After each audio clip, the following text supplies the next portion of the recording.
Non, mais en vrai, il a eu grave raison de profiter du son pour boire un coup. Mais très très malin de sa part. C'était une très bonne idée. Bonsoir, bonjour à tous. J'espère que vous allez tous très très bien.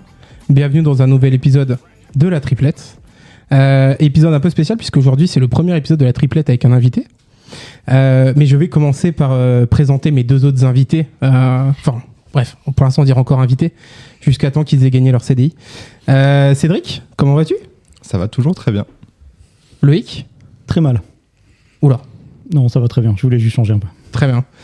Et nous avons donc avec nous Alan ce soir. Comment vas-tu ? Très bien. Bonjour. Bonsoir. Ça va être long. Ça va être très long.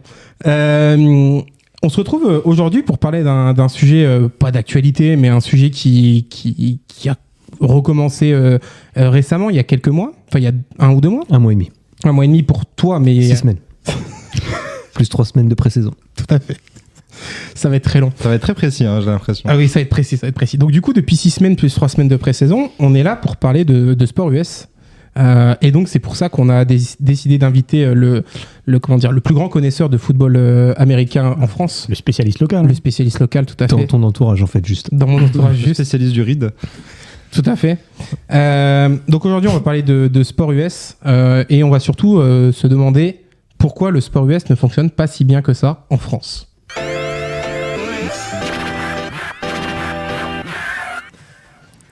Tout le monde en profite pour boire pendant cette transition.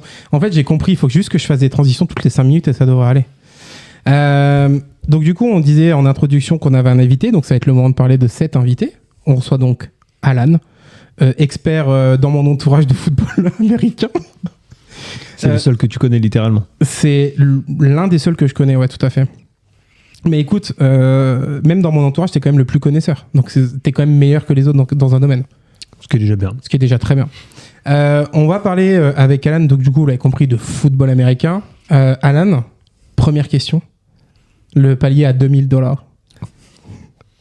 De où provient ta passion du football américain ? De où ? De où ? De où ? J'étais Premier dans ma chambre universitaire à Reims. Oh, l'anticlimax de fou. Non, complètement par hasard, pour de vrai.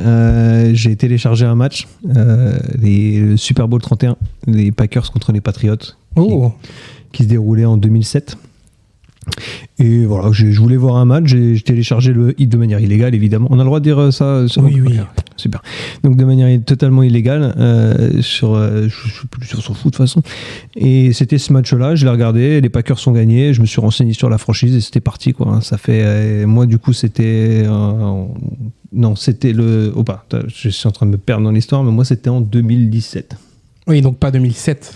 Non, c'était en 2007. c'était en 2007. Et le Super Bowl, c'est le Super Bowl 31 de 1997. Voilà, vache. Voilà. Certains n'étaient pas nés ou allaient naître ici. Oui, tout à fait.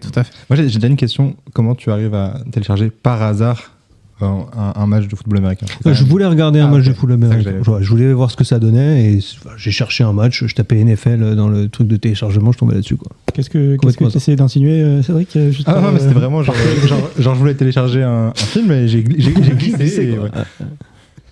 Des choses qui arrivent. Donc du coup, premier match de football américain, qu'est-ce qui te fait kiffer dans le football américain à ce moment-là ? Le spectacle. Vraiment juste, sur ce Super Bowl, par exemple, il y a un retour de kick-off sur 100 yards. Enfin, voilà, c'est des actions que tu vois pas forcément dans d'autres sports. Voilà, je trouvais ça assez spectaculaire. Et après, quand tu te renseignes, tu as toute la partie stratégique qui est autour. Je trouvais ça assez passionnant dès le départ, même sans connaître trop les règles, ce qui est aujourd'hui plus compliqué.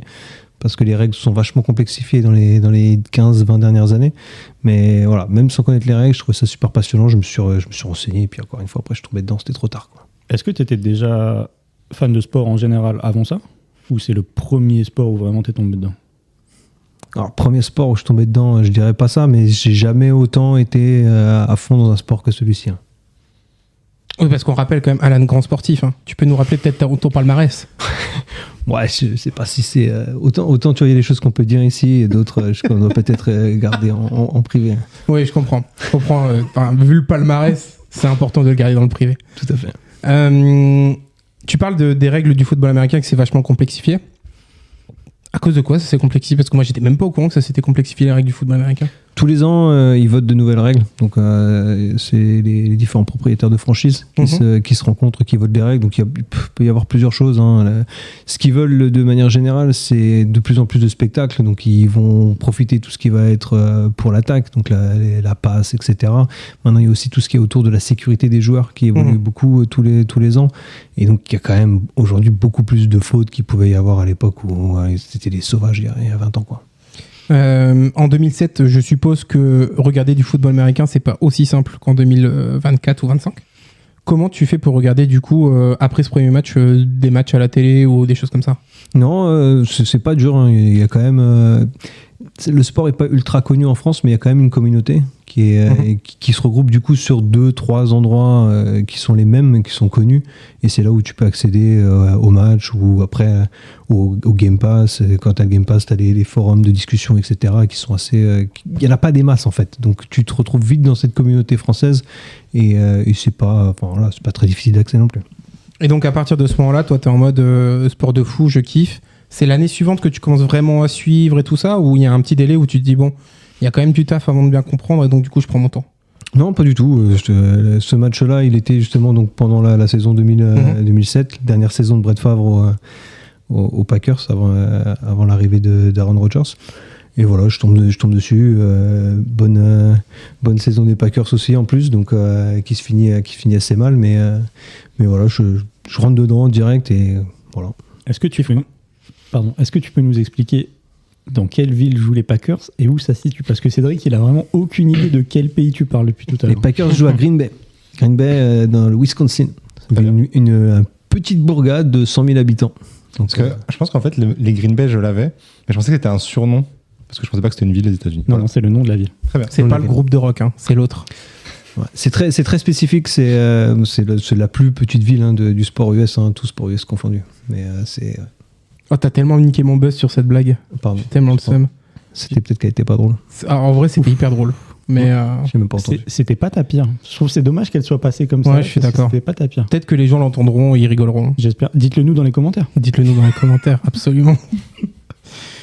Du coup, cette passion des Packers, ça provient vraiment de ce premier match et après t'as accroché, ou après il y a d'autres choses où tu te reconnais dans des valeurs, ou alors la ville te fait kiffer? La ville de Green Bay? Non, il y a forcément une histoire spécifique autour du club que j'ai découvert après ce fameux match, mais parce que c'est assez spécifique. Le club de Green Bay, enfin le club des Packers de Green Bay, appartient à ses supporters. Donc oui. c'est le seul club en NFL dans les 32 franchises qui n'est pas détenu par un milliardaire. Et voilà, forcément, ça ajoute un peu de charme au délire. Ton plus grand souvenir que tu as pour l'instant sur un match, ou alors une action, ou alors un truc du genre? Victoire du Super Bowl en 2011. Ouais. Facile. Ouais. Très bien. En même temps, t'en as qu'un tous les ans, genre c'est big de gagner. Les Packers, bon, forcément il y a ce fameux Super Bowl en 97, mais je l'ai pas vécu en live. Mais voilà, 2011 vécu en live, complètement différent, quoi. Ouais. Et du coup à ce moment-là, t'étais déjà genre fan, c'était pas juste un truc de bon, j'aime bien de temps en temps, c'était... Non, ça faisait 4 ans que je suivais le club déjà, donc ouais, déjà à fond dedans. Cédric, des questions? Non, pas particulièrement pour l'instant. Pas particulièrement. Parce qu'en fait, autour de la table, je pense que t'es celui qui suit le moins le foot. J'ai regardé un Super Bowl avec vous et c'est à peu près tout. C'est vrai que l'année dernière, on a regardé Super Bowl ensemble. Il y a 2 ans. Non, c'était pas l'année dernière, parce que moi j'étais là, je l'ai pas vu, le gars. C'est vrai.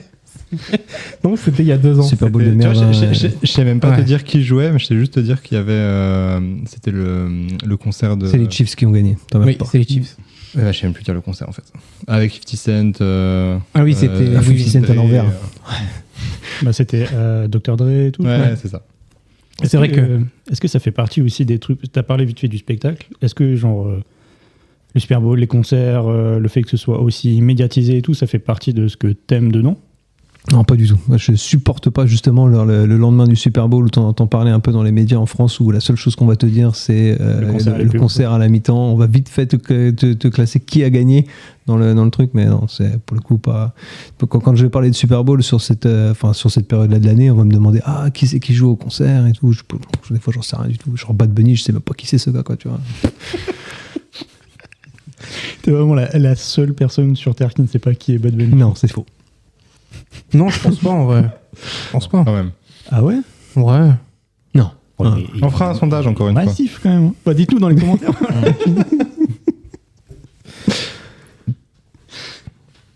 J'adore ce blanc. J'ai beaucoup aimé ce blanc. Je le couperai. Hein. Il n'existera pas ce blanc. Très bien. Très bien, très bien. On passe à la suite. Quand tu veux. Très bien. Transition.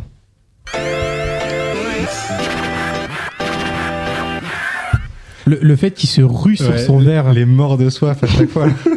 Alors qu'en vrai, moi, je bois pendant l'émission, il n'y a pas de souci. Et c'est de l'eau, hein, de l'eau. C'est bien sûr de l'eau. On va parler pas uniquement de football américain, même si on a l'expert international du football américain en France présent ici, en France de l'Alsace, de mon entourage. On va parler de sport US au global. Donc, sport US contient NFL, NBA, Tu peux t'arrêter là. NHL. NHL quand même. Ouais, NHL. une bagarre de temps en temps. Bon, la NHL, il y a quand même un gros marché autant. Ouais. Est-ce que c'est une vraie question du coup? Est-ce que tu regardes d'autres sports américains que la NFL ou c'est vraiment. NBA un peu, bon, surtout pendant les playoffs. NHL, ça peut arriver si je suis avec quelqu'un qui a envie de regarder, mais c'est pas forcément le sport que je préfère. Et après, sinon, l'autre sport, c'est l'universitaire américain aussi, le football américain, qui est considéré comme un autre sport aux États-Unis, mais qu'en France, on considère comme le même. Est-ce que tu regardes d'autres sports autres américains depuis? Parce que tu disais qu'avant, c'était pas forcément ton truc, mais est-ce que ça t'a éveillé une passion ou... Non. Juste le Moi, foot juste américain. non. Ouais, non, mais c'est intéressant parce qu'il y a des choses vraiment très spécifiques au football américain, le côté stratégique, quoi. Ouais, ça Qu'on apporte- retrouve un peu en NBA, du coup, dans certains points. Ouais, mais en fait, je trouve que ce sport, il apporte vraiment quelque chose de différent. Il est différent de tous les autres sports collectifs que tu vas retrouver. Tu vas retrouver du spectacle, tu vas retrouver beaucoup du physique, presque de la violence. Et à la fois ce côté échec presque en termes de stratégie, c'est vraiment ça. Hein, quand tu les vois avant le snap, voilà, diriger les joueurs, regarder la défense, savoir à qui va blitzer, est-ce qu'ils sont en man, est-ce qu'ils sont en one-two. Enfin bref, c'est quand même vachement intéressant. On va parler de notre rapport, nous, au sport US. Loïc, toi Oui. qui es quand même le plus aguerri de nous trois en termes de sport, toi tu regardes la NBA depuis très longtemps. Toi, tu dois regarder du softball, vu tes centres d'intérêt, des trucs un peu niches, là. C'est terrible ce catalogage-là. Non, effectivement, je regarde la NBA depuis un moment maintenant.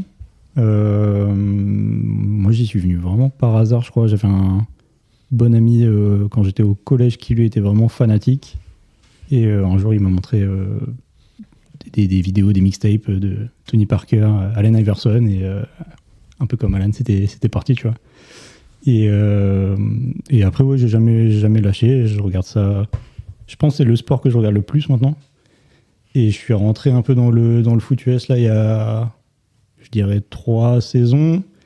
Et comme il y a beaucoup de similitudes, il y a beaucoup de choses que j'apprécie dans la NBA que tu retrouves forcément dans la NFL sur la construction d'équipe, la stratégie d'année sur année, la façon dont la ligue fonctionne, etc. Fait que du coup, ouais, j'ai beaucoup accroché à la NFL aussi. Et du coup, maintenant, je suis les deux. Ouais. Toi, Cédric, du coup, on l'a dit tout à l'heure, foot Grand US. amateur de foot US, bien sûr. Pas trop foot US. Non, peut-être. Mais par contre, plus NBA, toi. Ouais, mais moi, un peu pareil, par hasard, il y a 3 ans. Je sais même pas dire l'élément déclencheur. Je pense Peut-être qu'il y avait... le fait que tu regardais plus le foot. Mais c'est possible, ouais. Peut-être, N'oubliez pas d'écouter notre premier épisode. Exactement. C'est ça que tu voulais faire? Tout à fait. Non, je pense qu'il y avait eu un truc où je pense que c'est quand LeBron a passé les 40 000 points et du coup on entendait parler. Du coup, je suis allé voir un peu par hasard. Et en fait, je me suis dit, en fait, ça a C'est l'air grave cool. Ouais, ça a l'air cool. Et je suis pas encore dans un stade où je regarde des matchs en direct parce qu'on en reparlera après, les horaires, etc. Ne le rendent pas pratique, mais je consomme beaucoup de résumés. Après, bon, pas tout évidemment parce que c'est difficile de tout suivre, mais c'est principalement la NBA. Après, les autres sports, absolument pas. Et toi, Romain? Alors moi, NBA, pas du tout. Vraiment, le basket n'est pas un sport qui m'intéresse du tout pour le coup. Au global, hein, même Ouais. la SIG Strasbourg, vraiment, ça te chauffe pas, quoi. Ouais, ça me chauffe pas. Littéralement, quand j'étais plus jeune, j'allais voir Gravelines. Oh, le BCM. Le BCM à l'époque, parce que c'était gratos avec mon grand-père. Big up à lui s'il nous écoute, mais mon grand-père qui arrive à récupérer des places de chez le médecin qui lui offrait 2 places pour aller voir le BCM. Donc du coup... Dans la maintenant disparue salle de Sportica, bien sûr. Exactement, parce qu'elle a totalement cramé. Paix à son âme. Tout à fait. C'est toi qui l'as volé? Non. J'y étais pas, malheureusement. Enfin, en tout cas, il n'y a pas de preuve. Par contre, Foot US, ouais, moi un peu plus, genre 3-4 ans aussi. Ma Et- faute. Ta faute. J'ai demandé mais- si ça avait un rapport Ouais, ou... un peu à cause d'Alan, mais aussi, moi j'ai été fan de High Shield 21, qui est un animé sur le football américain. Et en fait, j'ai dévoré cette série-là à l'époque. Donc du coup, genre, je connaissais pas les règles, mais je connais les règles High Shield 21. C'est-à-dire, il y a un mec qui court vite et on lui donne toujours le ballon. Et en fait, t'arrives, tu regardes un match de NFL et les gars qui courent, enfin, il y a des gars qui courent, mais c'est pas non plus la stratégie la plus adoptée par toutes les équipes. Attends. Ouais. Tu connais pas Cam Skatebou, mec? La nouvelle star de la NFL. Non, mais ce que je veux dire par là, c'est que genre premier match que je regarde, pas une course. Et j'étais en mode bah top, parce que moi on m'a dit genre pendant Achille 21 que le gars qui court, c'est celui qui passe toute la défense et il va tout seul au but. J'ai pas la ref à Achille 21, mais est-ce que c'est comme si t'apprenais les règles du foot en regardant Galactic Football? Un peu dans l'idée, ouais. D'accord. En Ouais, je gros, vois. Olivier Tom. Oh, c'est Olivier Tom. Ouais, c'est Olivier Tom. On n'a pas le même âge, Olivier Tom. on n'a pas le même Pareil. âge. Excusez-moi. Non, mais pour le coup, plus Olivier Tom que Galactic Football. Parce que c'est comme dans Olivier Tom dans Achille 21. Le terrain, il fait pareil, 8 km. Exactement. Ouais, puis il n'y a pas le côté. Tu sais, dans Galactic Football, il y a un truc de pouvoir et tout. Genre dans Ouais. Achille 21, c'est juste. Il court super costaud et c'est un héros, tu vois. Il n'y a pas de. Mais si on revient sur ce que tu as dit, c'est quelque chose qui est juste. Hein, la NFL, c'est un jeu de passe maintenant. Ouais. Tu vas faire du 60-40 en termes de passe course, mais c'est assez une exception. Déjà, il faut savoir que le jeu a évolué comme ça. Alors qu'avant, c'était quand même plus de la course. Quand tu regardes les vidéos d'il y a 20, 30, 40, 50 ans, de toute façon, plus tu retournes en arrière, plus c'est de la course. Et plus tu descends en niveau, en fait, plus tu cours. Parce qu'en fait, Ouais, la c'est passe, ça. c'est dur. Et donc, au Japon, en l'occurrence, qui n'est pas un pays dégueu en termes de football américain, je crois qu'ils sont top 5 monde, quand tu joues, tu cours. Parce cours, que ouais. passer, c'est trop dur. Quoi. Mais c'est ce que j'avais vu un reportage là sur le college football, donc du coup qui est le collège universitaire, enfin le football universitaire aux États-Unis, et il disait genre là-bas par contre ouais tu cours beaucoup plus qu'en NFL, et du coup il y en a certains qui ont du mal à s'acclimater des fois au début de la NFL parce que la stratégie est pas du tout la même par rapport à ça. Parce qu'ils sont moins calés en termes de stratégie, ils compensent en courant plus? Non, parce que c'est dur. Juste, c'est dur. En fait, rien qu'en NFL, tu as 32 équipes. 32 quarterbacks. Dans les 32 quarterbacks, tu en as peut-être 20 qui sont bons. Voilà. Donc, c'est-à-dire que sur un pays ils sont combien aux États-Unis? 400 millions En fait, et surtout, tu passes de 32 équipes pro que tu n'arrives déjà pas à remplir avec 32 bons quarterbacks, et d'un Oui. coup, il faudrait que tu en remplisses quoi, genre 280 en Oui, c'est Division ça. 1 de dans un college pays où football. c'est le sport de Ouais, prédilection, c'est ça. où ils veulent tous faire ça. Littéralement, ils jouent tous dans leur jardin, acheter le ballon dès qu'ils ont 4 ans. Quoi. Donc, imagine dans des pays comme le Japon, Ouais. donc tu cours. Tu cours. Et donc du coup moi j'ai découvert le football américain comme ça grâce à Achille 21 et j'ai kiffé ça. Et pendant longtemps j'ai pas spécialement regardé parce que décalage horaire et tout ça, et le seul sport que je regardais à la télé à l'époque c'était le foot, et encore pas de manière hyper enfin je n'en consommais pas énormément non plus. Et du coup Alan, je découvre qu'il a la passion de ça et je me dis bon c'est le moment de m'y mettre tout simplement.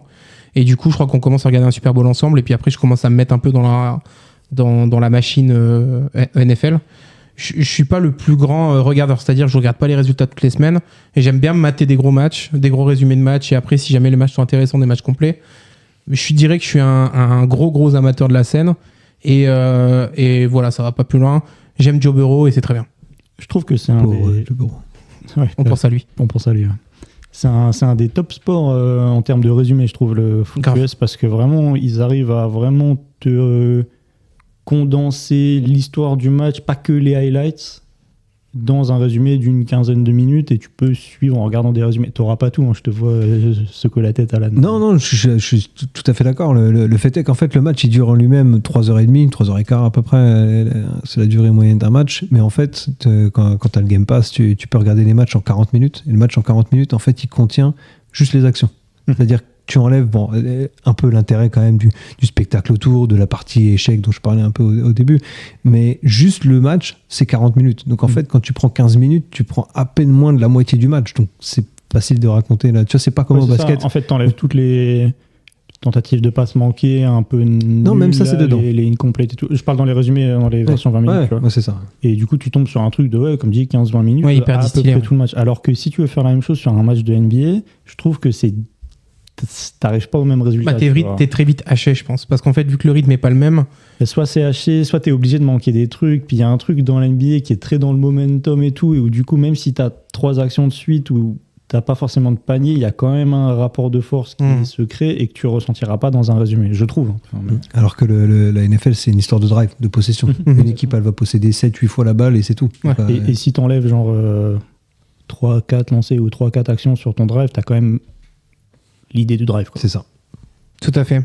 Je pense qu'on a fait un gros tour de qu'est-ce que représente le sport US pour nous. Maintenant, moi je l'ai dit, le sport US, c'est difficile de le consommer pour ma part. Surtout le football américain, même si j'aime ça, mais c'est difficile à consommer. Moi, je le consomme résumé. Je regarde les résumés des matchs qui m'intéressent, de mon équipe que je suis, bien sûr. Et globalement, c'est à peu près tout dans ma semaine. Parce que c'est trop. Ce que je me suis mis maintenant, c'est un nouveau format sur YouTube qui est fait par je sais plus quelle chaîne. Bref, et qui est, je sais pas, une 45 minutes sur l'actu NFL de la semaine. Et je me mate ça toutes les semaines pour suivre un petit peu l'actualité. Mais je suis pas le plus grand consommateur. Pour tout ça, la bonne raison, c'est que les matchs, c'est très long. Et en plus de ça, c'est pas des horaires simples. Il y a combien de matchs dans une saison pour comparer avec la NBA, par exemple?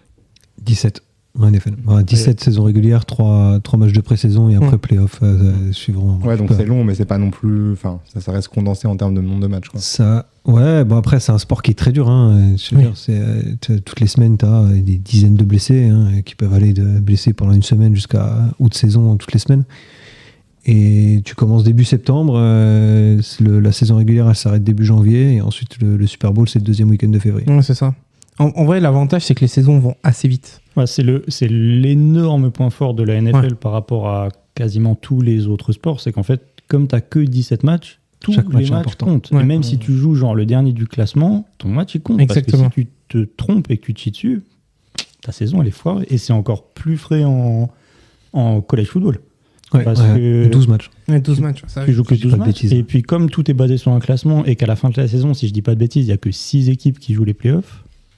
Ouais, c'est tellement compliqué Le le plus college 4 football avec ou les juste les bowls, 4 la façon avec dont les- Ouais, c'est dur. Bref, comme c'est basé pour des votes, tu perds un match dans ta saison elle peut être Ouais, terminée. c'est compliqué. Ouais, à 2 matchs, c'est sur CQ. Du coup, ce que je disais, c'est l'horaire des matchs qui est quand même assez compliqué. Même si maintenant, on s'en sort assez bien parce qu'il y a toujours 1 ou 2 matchs qui jouent assez tôt. Non. La majorité des matchs jouent à 19h. Ouais, c'est ça, 19h. Ouais. Après, tu as des matchs qui sont quand même beaucoup plus tard. Il y a 6-7 matchs le dimanche à 19h. Ouais. Et après, c'est 22, puis 1h du matin ou 2h du matin. Ouais. Après, il y en a qui sont éparpillés dans la semaine. Mais en vrai, tu te retrouves quand même avec une bonne grappe de matchs à 19h le dimanche, là. C'est OK comme horaire. Tu vois. Ouais, parce que c'est les matchs qui sont diffusés midi 13h sur les, Oui, c'est ça. les deux fuseaux horaires Est. En vrai, c'est limite plus pratique, je trouve, 19h que midi. Quoi. Parce que midi, des fois, t'as autre chose à foutre le dimanche que de regarder le football américain. Donc, cela, c'est OK. Football américain, ça va. Je pense que c'est plus NBA où les horaires sont plus tard. Ouais, Parce que pour le coup, la NBA, c'est plus le soir aux États-Unis. Il y a, depuis quelques années maintenant, ils mettent toujours un match ou deux à 19, 21h le dimanche soir sur des horaires européens. Mais bon, clairement, ils mettent pas les meilleurs matchs. Et après, le reste des matchs, effectivement, il est à 1h du matin ou 3h du matin, selon sur quelle côte c'est joué. Et oui, c'est au milieu de la nuit. Et après... Et ça dure longtemps aussi. Parce que c'est le temps de jeu est ça dure un peu petit supérieur et il y a peut-être moins d'arrêts de jeu, mais un match de NBA, pour regarder, ça peut durer 2-3 heures. Ça dure un petit peu moins longtemps qu'un match de NFL, je dirais. On est plutôt sur 2h30 en total. Mais oui, après, il y a beaucoup d'arrêts de jeu et tout. Faut vouloir le regarder. Mais je pense que pour le coup, c'est le sport US. C'est la façon dont ils le conçoivent. C'est un sport avec des arrêts de jeu parce qu'eux, ils font autre chose en même temps, quoi. Bah, Ils sont en famille. ouais, c'est ça. C'est que nous, on consomme le sport de manière différente. En Europe, un match de foot, on y va pour 1h45 à peu près de jeu. 2 heures max. Oui, et puis tu vas pendant 1h45 au stade et le ballon, il est en jeu pendant 1h30 sur les Exactement. 1h45, tu vois. Mais en plus de ça, tu consommes pas grand chose autour. C'est-à-dire qu'il y a vraiment cette culture aux US où le match, tu le joues de 11h à 18h, mais tu fais plein de choses autour. C'est-à-dire que tu vas aussi pour l'ambiance autour, pour boire, pour manger et tout ça. Ce qui est moins le cas quand même en se Europe. développe de plus en plus. J'ai vu, il y avait un article sur l'équipe l'autre fois, sur les services marketing des clubs de foot qui essayaient de développer le panier moyen. Et par exemple, à Strasbourg, la fan zone, elle ouvre au moins 3-4 heures avant, maintenant, les matchs, pour inciter les gens à venir. Et à toute une offre de consommation sur place. Et c'est vraiment dans la réflexion des clubs maintenant. En football universitaire, à NCAA, là, le match il est aux alentours des midi, 13h, et c'est fait exprès. Les mecs ils arrivent à 9, 10h du matin, ils sortent le barbecue, ils sortent les saucisses, sortent les bières. Les mecs à 11h ils sont pétés, puis après à midi ils vont voir le match. Et c'est génial. Il y a même qui n'ont même pas de place dans le stade. Pourtant, des stades en football universitaire qui font 100 000 places, un truc de fou. Les mecs ils regardent ça dans le camion, enfin dans le pick-up, quoi. Ouais. Pourquoi le football universitaire c'est aussi développé par rapport à la NFL, par exemple? C'est quoi l'engouement vient de quoi en particulier? C'est là où tu grandis, quoi. C'est, enfin, de ce que j'ai l'impression d'en comprendre, moi, de mon lointain pays français, mais c'est le joueur, quand il est drafté en NFL, même après 15 ans de carrière, on va lui dire, il vient de telle université, toujours. Tu vois, ça fait vraiment partie de l'ancrage du joueur. Et en fait, les gens, ils supportent, je pense, avant tout, surtout dans certains États comme le Texas, où ils supportent avant tout une équipe universitaire avant d'aller chercher la NFL, même si les Cowboys là-bas sont l'équipe la plus suivie en NFL. Mais... Oui, parce que finalement, c'est 32, hein, t'as dit, ouais. Club sur tous les États-Unis, c'est pas super local. Ouais, c'est là où j'allais te rejoindre. Je pense qu'il y a un côté local très fort, parce que, comme tu dis, 32, ça fait moins que les 50 États des États-Unis, donc, en sachant qu'il y a plusieurs équipes par État des fois. Donc, tu as des États où il n'y a rien.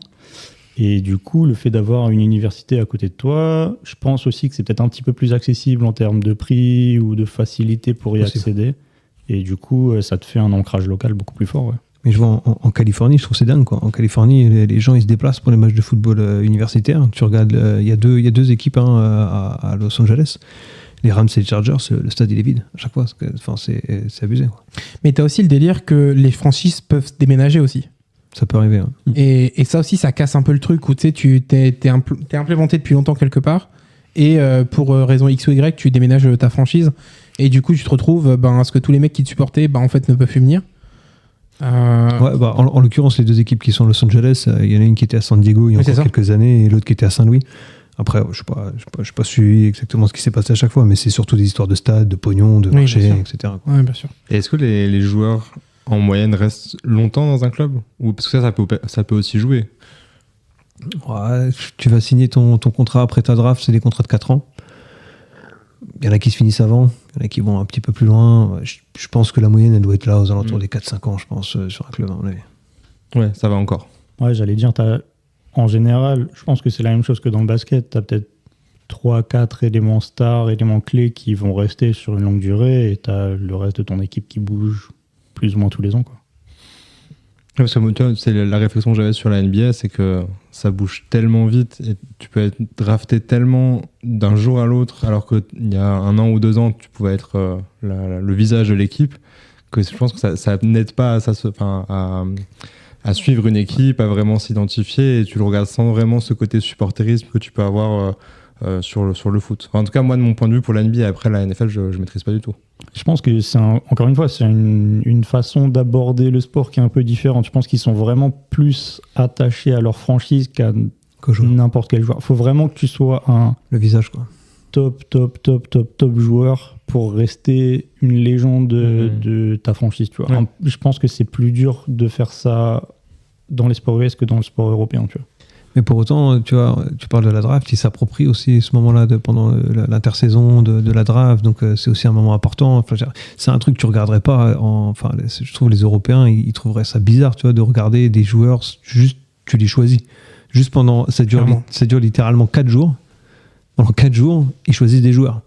Et il se passe juste ça. Et au-delà de le regarder à la télé, il y a beaucoup de gens qui vont sur place. La draft était à Green Bay cette année. Je sais plus combien exactement ils étaient, mais c'était plus nombreux que le nombre d'habitants dans la ville. C'est hallucinant, quoi. Juste pour regarder quelqu'un venir sur scène dire cette équipe a choisi ce joueur. Voilà, basta. Donc il y a vraiment cet engouement de la franchise, le nouveau joueur qui arrive, etc. Et après, en NFL, c'est aussi différent. Tu as 53 joueurs, donc tu en as quand même toujours qui restent. Hein. C'est pas comme les 5 joueurs au basket, voilà, c'est différent. Mais c'est vrai que je rejoins là-dessus. En Europe, on a plus on est plus attaché à certains joueurs qu'à des clubs en eux-mêmes. Pour le coup, il y en a plein. Il y a des joueurs qui dépassent beaucoup plus le cadre du sport et le cadre de leur club, en tout cas en Europe, et on apprécie plus les joueurs généralement. Il y a des gens, ils vont pas supporter des clubs, mais ils vont supporter tel joueur qui se déplace dans tel club et ils vont supporter tel club. qu'il a Mbappé, on peut en parler, mais il y a des gens qui le supportaient à Paris, qui continuent à le supporter au Real, et même si c'était le Real ou Paris ou Manchester United, ils s'en foutent. Mais pour moi, c'est assez récent quand même, ça, en Europe. Enfin, je pense pas que c'était vraiment le cas il y a 20 ans, mais on avait un peu eu ce débat dans le premier épisode. Je pense que ça a changé aussi dans le foot, par exemple. Mais tu vois, dans le foot US, pour le coup, c'est resté quand même très lié. Enfin, il n'y a aucun joueur qui est au-dessus de la franchise. La semaine prochaine, il y a les Steelers qui jouent contre les Packers. Donc, le quarterback actuel des Steelers, c'est Aaron Rodgers. Donc, le quarterback futur Hall of Famer des Packers, qui a gagné un Super Bowl avec la franchise. Il va se faire huer. Le gars, il a beau avoir été le héros de la franchise pendant 15 ans, ça ne changera rien. Il est parti, quoi. Ouais, t'as vachement aussi plus ce truc de sentiments liés à ta franchise.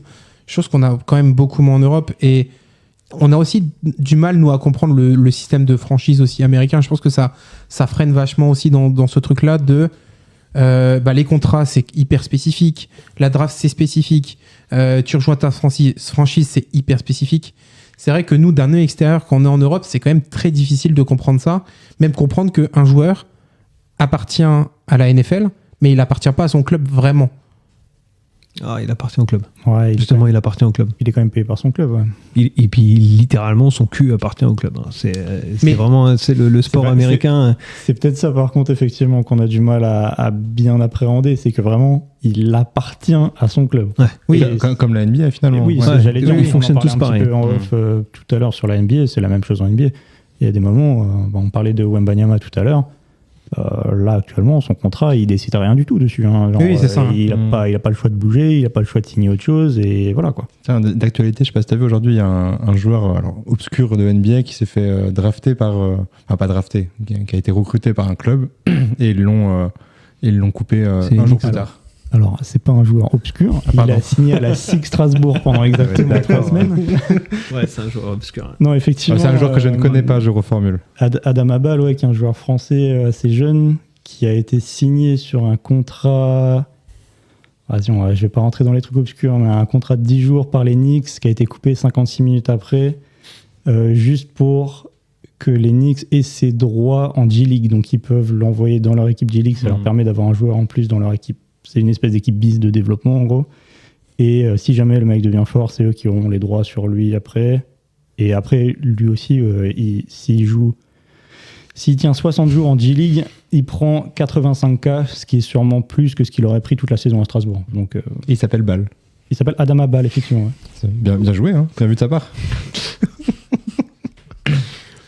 Mais oui, par contre, pour en revenir à ce que tu disais... Parce que c'était pas du tout technique, donc c'est ça qui était bien, quoi. Tu m'as perdu. J'ai vraiment essayé de faire au plus simple.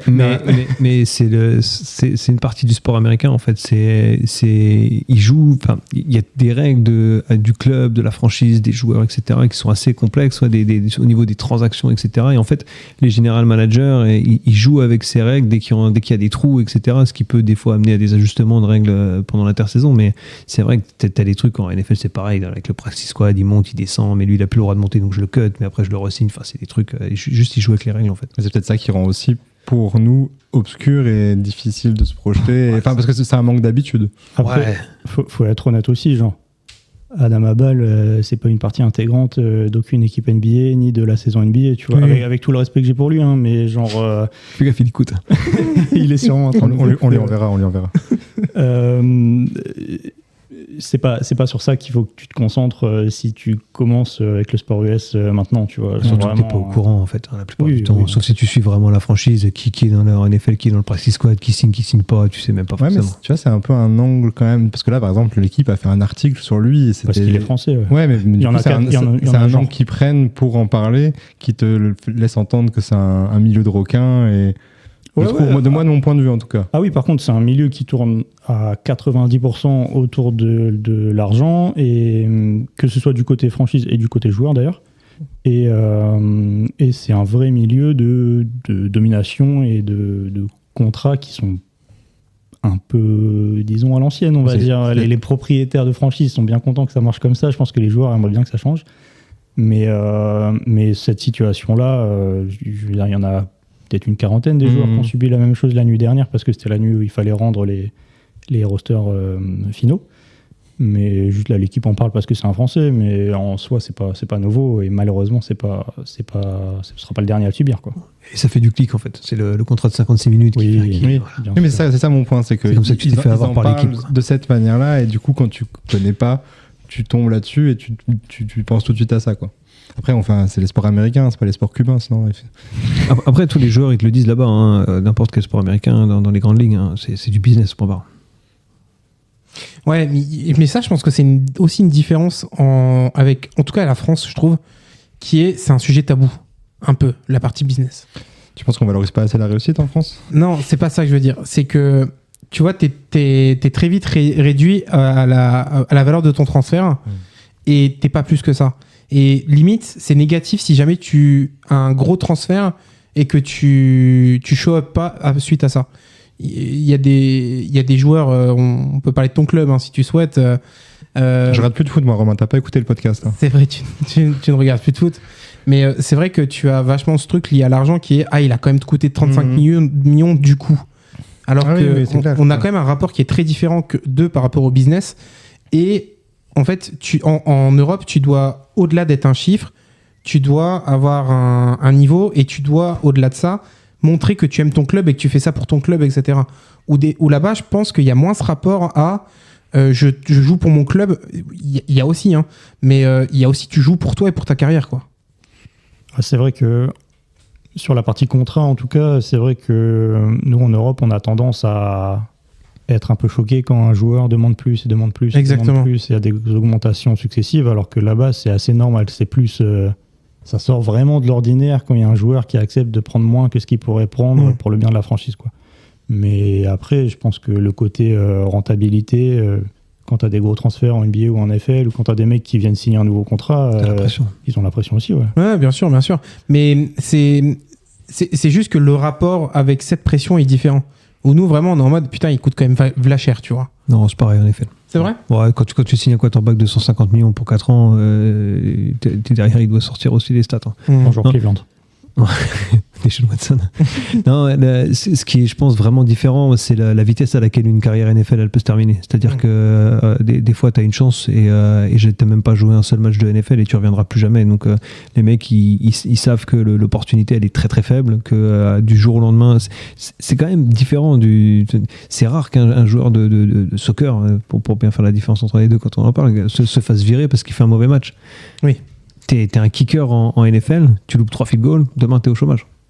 Ouais, et puis t'as aussi ce truc dans le football, par exemple, si jamais t'es pas bon, tu peux descendre de division, tu peux aller jouer dans une autre division, dans une autre ligue, etc.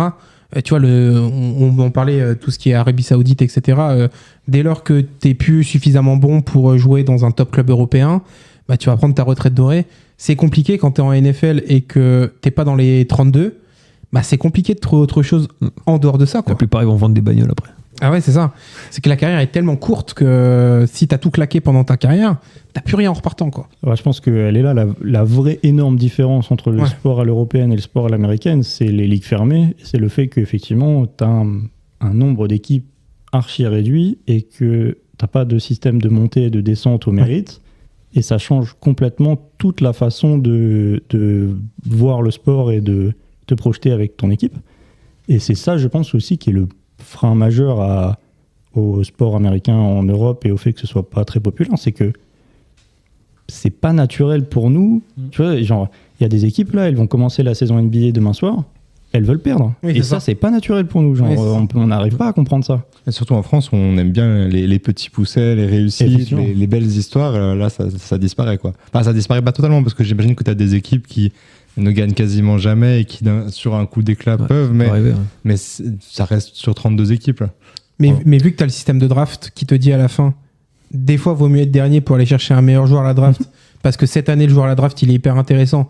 Du coup, vaut mieux qu'on évite de trop gagner pour aller chercher un joueur intéressant à la draft, parce qu'on n'est pas bon sur ce domaine-là, il nous faut un mec plus fort. C'est vrai qu'il y a vachement ce truc en Europe, peu importe le match, il faut que tu le gagnes. Ouais. Mais ça, c'est très NBA. Moins NFL. Ouais, c'est plus NBA, je pense. Ouais, c'est un peu moins NFL parce que tu le contrôles moins aussi, je pense. Le fait que en fait, genre, sur 17 matchs, rares sont les équipes qui vont en gagner que 1 dans l'année. Et du coup, la différence entre 2, 3 victoires, est-ce que ça vaut le coup de vraiment perdre ou pas? Peut-être pas. Alors qu'en NBA, entre gagner 30 matchs ou en gagner 17... En fait, tu vas voir la différence sur les 2 dernières semaines. C'est là où ça se joue clairement qui va finir premier, qui va finir deuxième. Maintenant, en fait, déjà, tu as 53 joueurs dans l'équipe, donc des fois, c'est pas toujours un joueur qui fait la différence, même si ça arrive.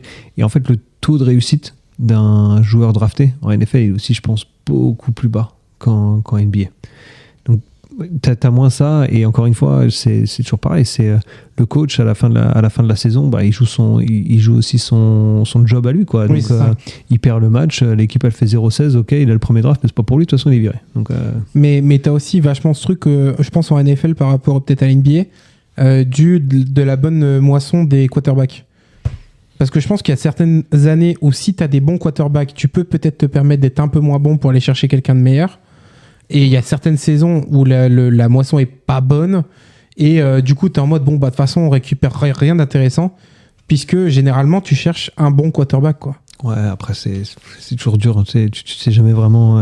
Je veux dire, chaque équipe NFL a des dizaines de ce qu'ils appellent des scouts, des gens qui vont aller voir les matchs NFL universitaire, enfin pas NFL, football universitaire, pour voir un peu les joueurs, ils évaluent tout, etc. Mais à la fin, personne ne sait vraiment. Là, pour l'instant, Cam Ward, qui a été sélectionné au premier tour de la draft de l'année dernière, bon, on va pas se mentir, hein, il fait une saison qui est cata, hein, il n'a pas changé la phase de la franchise des Titans. Ils ont gagné un match parce qu'ils sont tombés sur une équipe qui voulait encore moins gagner qu'eux. Bon, voilà, c'est pas la folie. On parle aujourd'hui le meilleur quarterback qui joue actuellement. La plupart des gens vont vous dire que c'est Mahomes. Bah, Mahomes, il y a des quarterbacks qui ont été choisis avant lui à la draft. Oui. Voilà, c'était si simple. Mais je rejoins Loïc là-dessus. Je pense, enfin, je te rejoins toi, Alan, plutôt là-dessus, c'est que en NBA, le fait que t'aies moins de joueurs, bah en fait, il y a un joueur qui peut vraiment clutch ta saison. Tu vois, par exemple, Wembanyama, quand il est drafté, le club qui va le récupérer sait que du coup, il valide comme un gros joueur dans son 5 de départ qui va pouvoir changer la phase de la franchise. Je pense que du coup, en NFL, je suis d'accord, le fait que un joueur ne fera peut-être pas toute ta franchise. Et le gars qui va être Patrick Mahomes, peut-être que tu l'auras pas toutes les saisons, qui peut vraiment te porter ta franchise. C'est vrai que peut-être ouais, tu as moins cette culture de potentiellement vouloir perdre, quoi. Ouais, et puis je dirais à l'inverse, tu as peut-être aussi plus de densité dans les joueurs de foot universitaire que dans les joueurs de basket universitaire, ce qui fait que tu as plus de chances d'avoir un joueur utile en ayant un choix de draft un peu plus bas sur le 2e, 3e jour. Il y a des joueurs qui sont corrects alors qu'ils n'étaient pas annoncés très très haut. En NBA, bon oui, il y a Nikola Jokic, voilà, mais c'est quand même rare de tomber un top joueur au-delà du top 15, quoi.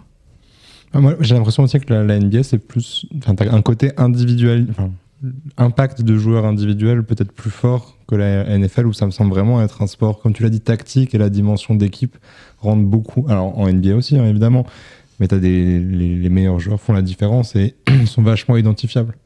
Au-delà juste des quarterbacks, parce que c'est ce que vous semblez expliquer depuis le début, où c'est le quarterback qui fait quand même une grosse différence potentiellement.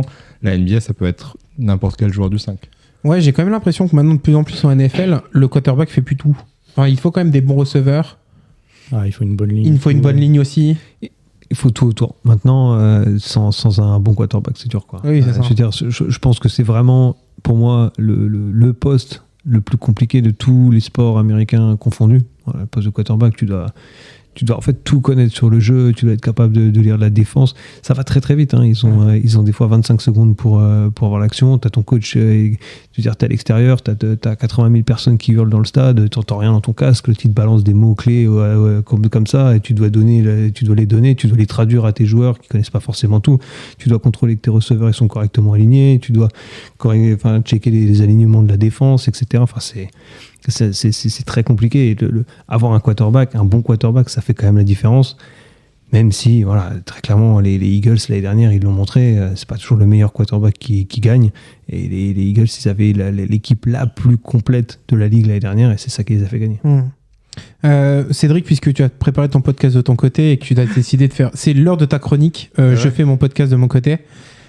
T'as plein de notes qu'on n'a pas vues. Alors moi, j'ai préparé mon gouvernement idéal. Ah merde. C'est la semaine dernière. C'était la semaine dernière. Désolé. Non. Couteau à beurre ou couteau... Non, couteau qui coupe ou couteau qui ne coupe pas. Ah oui, c'est vrai. C'est peut-être le moment. Celui-là, on le garde. On le garde, okay. On le garde précieusement. Non, tu me prends un peu au dépourvu.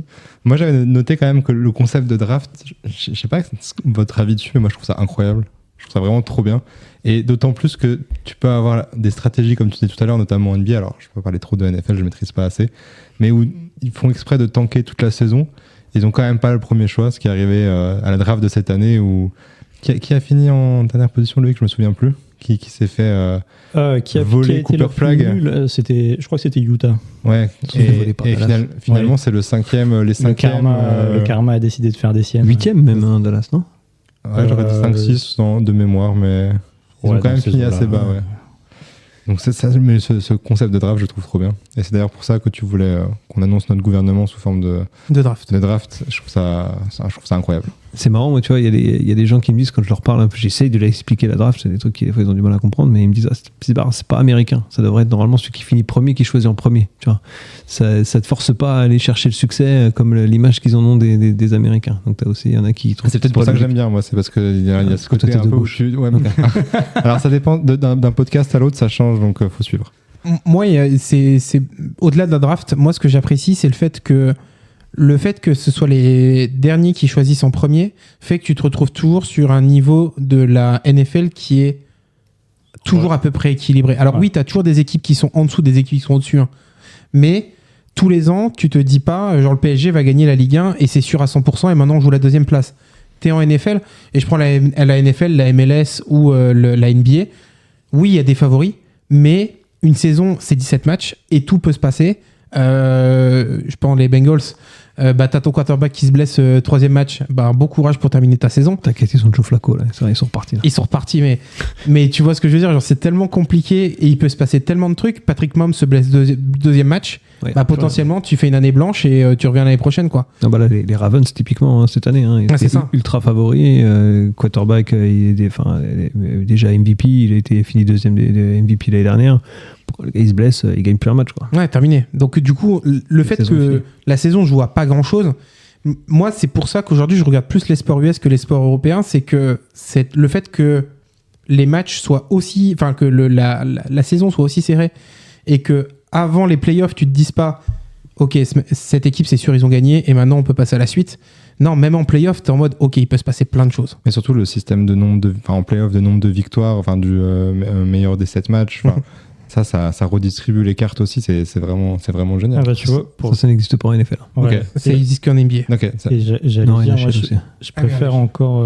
Je pense que je préfère les playoffs NFL ou le tournoi universitaire de basket parce que j'adore le fait que ça se joue sur un match. Oui. C'est stupide parce que c'est un all-in. Tu gagnes ou tu rentres à la maison.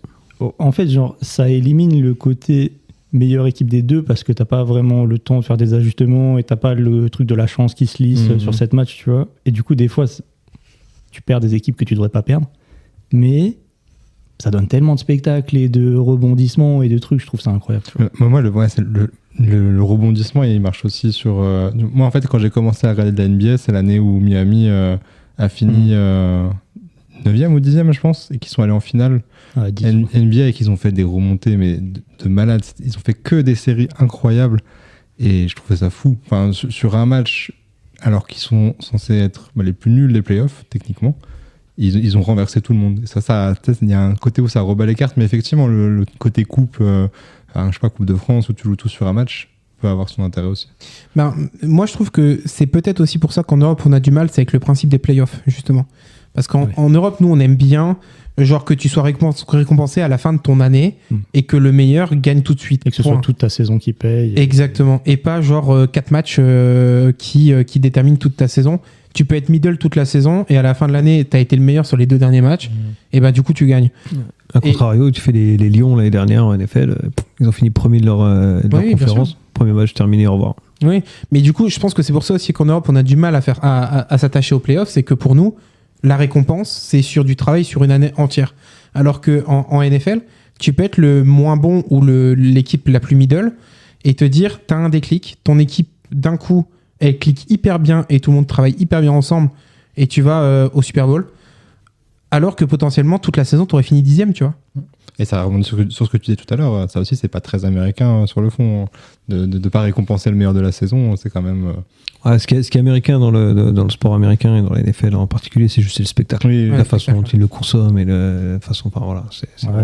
Le storytelling qui est autour aussi. Je pense que le fait de devoir ne jamais faillir pendant 17 plus 3 ou 4 matchs de play-off, c'est quand même très américain. C'est le côté super-héros, tu vois.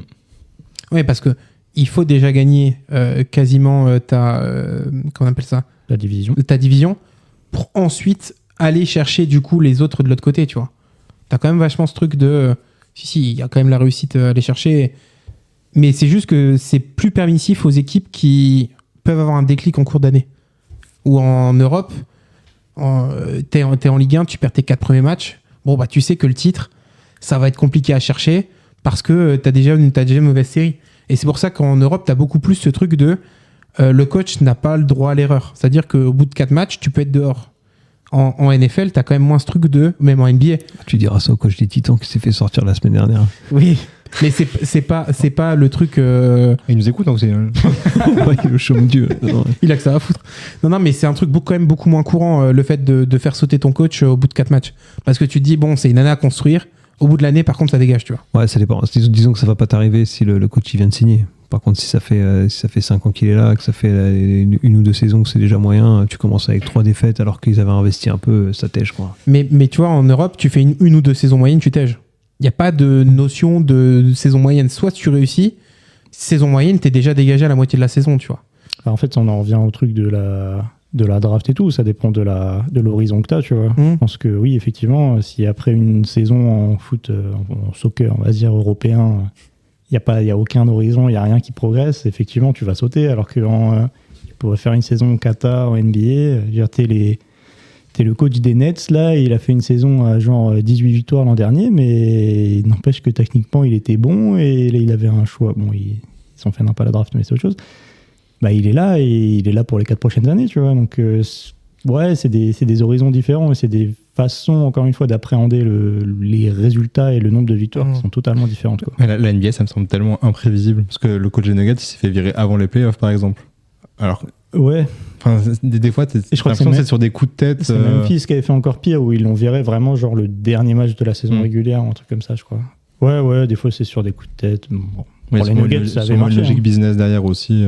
Ouais, t'as un peu, toujours pareil, t'as un peu de tout. T'as le public, hein, des fois, la pression des médias, du public qui, des fois, te force. Et puis après, il faut aussi rappeler que les franchises, elles sont tenues par des milliardaires. Des fois, le milliardaire, s'il a dit il dégage, quoi. C'est aussi ça, ce truc-là, quoi. C'est lui à la fin qui décide. Je sais pas s'il y a ça en NFL, mais les joueurs aussi en NBA, je pense. Enfin, tu vois, si ton style de jeu plaît pas à LeBron James, à mon avis, tu dégages rapidement, quoi. Bah, effectivement, je pense que. Tu confirmes ou pas, mais je pense que si ton quarterback il aime pas trop le coach, il y a moyen que le coach il saute, quoi. Enfin, si le quarterback est bon. Ouais, c'est ça. Ça dépend. Si le coach est bon, le quarterback est bon, il y a toujours cette relation de puissance. Et puis ça dépend à quel point la franchise elle est saine, à quel point le general manager il connaît l'un ou l'autre, à quel point le propriétaire il est impliqué dedans. Mais aux Packers, il y en a qui disent que Rodgers il a eu la peau de McCarthy à un moment, donc ça peut arriver. Ouais. Je l'ai pas celle-là, mais j'imagine que c'est un peu comme Doncic qui se fait envoyer aux Lakers, quoi. C'était plus comme Jokic qui a eu la peau du coach des Nuggets l'an dernier, quoi. Okay.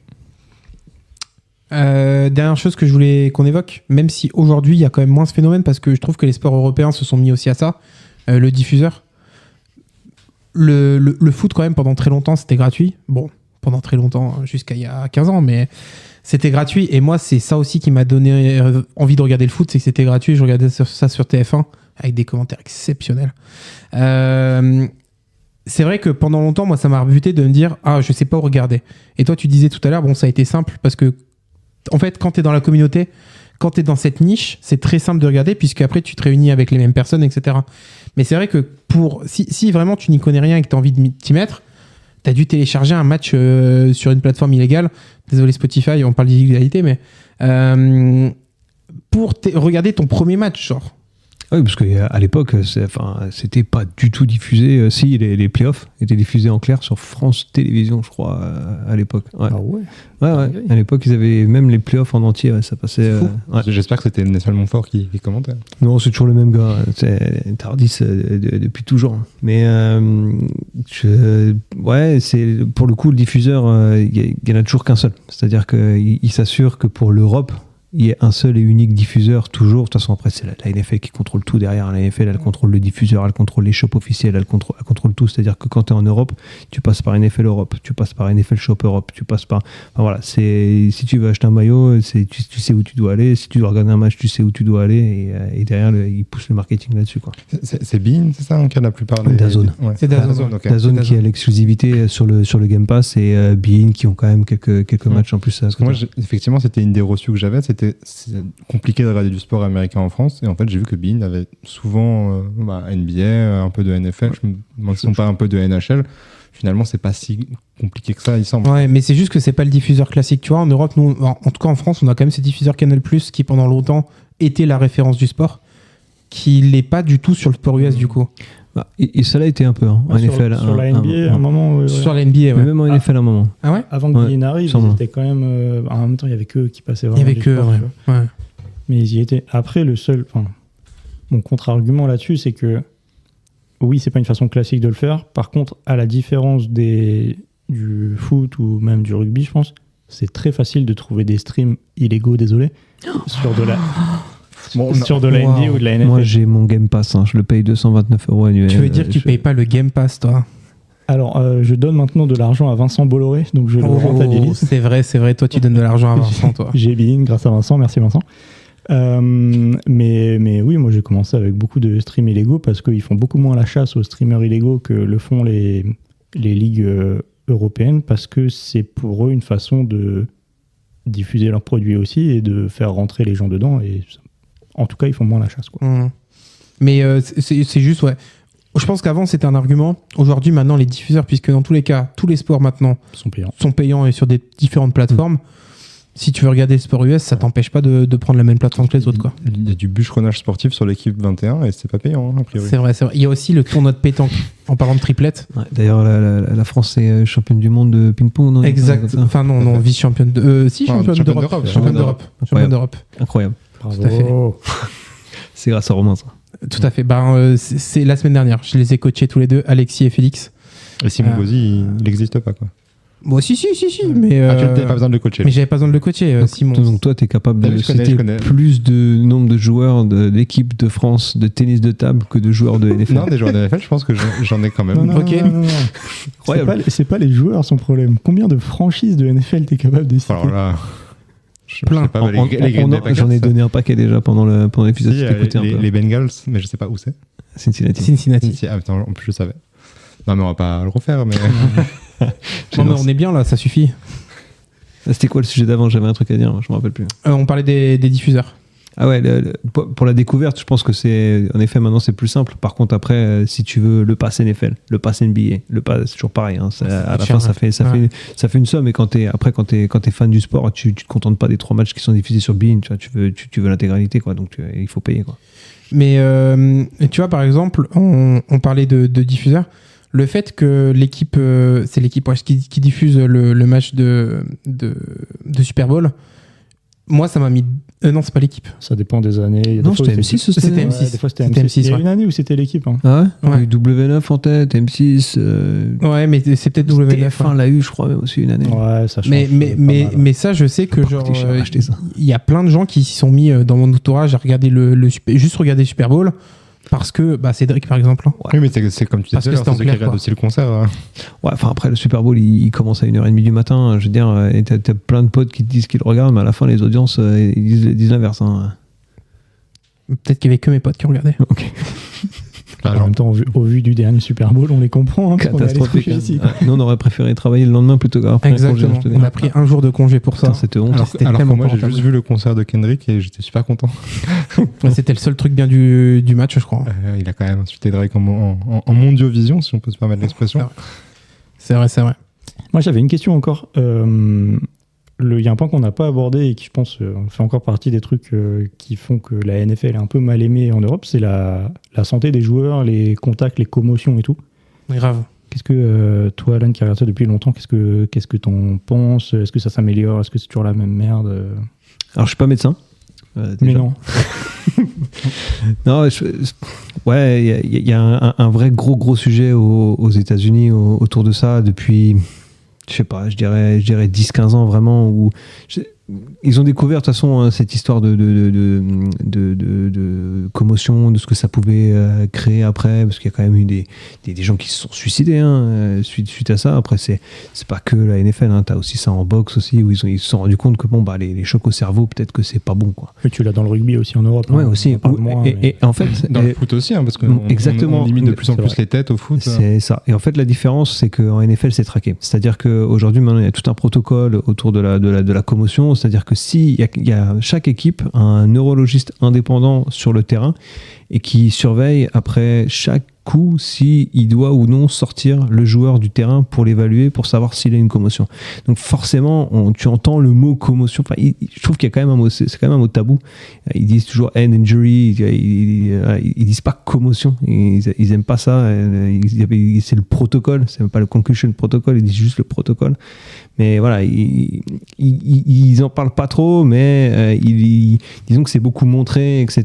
Quand tu le vois, ils vont le sortir, ils lui retirent son casque, donc tu sais que c'est ça qu'ils vont chercher. Alors qu'au final, ça arrive au rugby, ça arrive au foot, vous le dites, et en fait, personne ne s'en rend compte. Au rugby en France, ils utilisent le protocole commotion. Ouais, c'est aussi ils utilisent beaucoup. Mais ça a été aussi pendant longtemps très tabou aussi, ce sujet.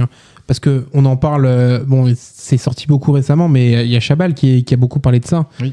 Dans le fait qu'aujourd'hui, maintenant, il a des grosses pertes de mémoire à cause de ça. Oui. Il ne se rappelle plus de certains matchs. Même. Exactement. Ouais. Et du coup, il essaye, lui, maintenant, d'en parler beaucoup plus en disant il y a un vrai sujet là-dessus et il faut trouver des solutions parce qu'on ne peut pas détruire la vie de gars en permanence sans penser à eux sur le terrain par la suite, quoi. Ouais, après, c'était aussi le cas en NFL. Donc maintenant, c'est quand même beaucoup plus surveillé, mais c'était le cas en NFL avant. Et les mecs qui font qui expliquent qu'ils sont à la retraite, ils disent ouais, moi ça m'est arrivé, j'ai une commotion pendant un moment, je voyais pas pendant 2-3 secondes, mais je suis resté sur le terrain parce que si je sors et que je vais voir mon coach et je lui dis que je suis blessé, ils mettent quelqu'un d'autre à ma place et potentiellement je perds mon job et je reviens plus jamais, tu vois.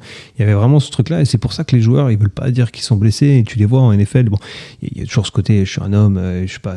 Alors pour le coup que t'as pas du tout au soccer, on va pas se mentir, mais voilà, tu prends un gros coup, tout de suite tu te relèves le plus vite possible pour montrer que voilà, ça t'a pas fait mal. Et t'as aussi le coup, mais si je suis blessé, potentiellement mon travail je le perds à tout jamais, je le récupère pas, c'est déjà arrivé malheureusement.